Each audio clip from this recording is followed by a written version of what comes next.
Now here's a concept that comes from more of the mental side and how I approach the drums. This is whether it was Fate's Warning songs, Warlord songs, or if I was recording for my next door neighbor, it doesn't matter. I approach it at the same way. And it's a big concept that I've used for a lot of years that's really served me well. You're going to hear this word dynamics over and over and over again from me. To me, dynamics isn't just hitting a smaller cymbal or hitting a smaller tom, or literally even maybe taking the same tom but hitting it lightly.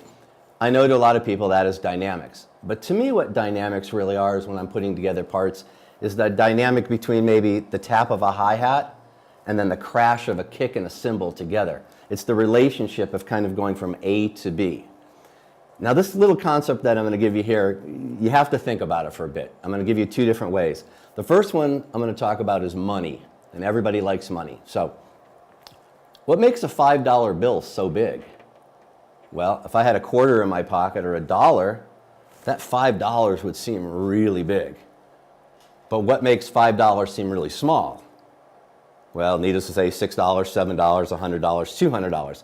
So it's the relationship between them that give you, as a drummer, to be able to express and explode and bring things down dynamically. Not just hitting a smaller cymbal, but if I was to play the hi-hat very quietly, for a minute, okay, you'd be listening to it, and all of a sudden I hit a big crash cymbal, it would kind of jump you up.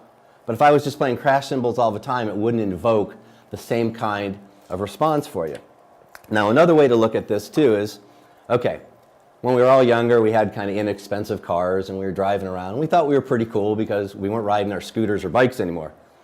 But then all of a sudden, let's just say you're lucky enough you're driving a Porsche. You're kind of going, wow, this is really cool, and I'm doing a lot better than I was.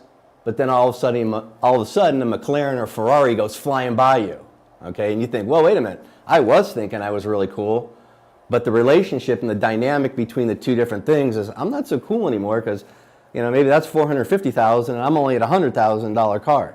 So it's the relationship. I use that same idea while playing the drums and coming up with parts. If I know there's a breakdown in the song, and if I'm going to keep it kind of quiet and I don't play the snare drum or any of the toms, when that time comes and I play the most simple fill, it's just going to jump out and explode and really make an impact. And to me, music is all about emotion, impact, kind of a roller coaster ride. Yes, there's certain songs that from start to finish are just blazing and you're playing double kick or whatever you're playing and you're flying, and that's cool, but that's not what this album was about. This album was about mood, space, air, and really, another side issue here is the production. We really wanted to push it. We wanted to be very emotional with the production and really invoke a lot of emotion out of a listener.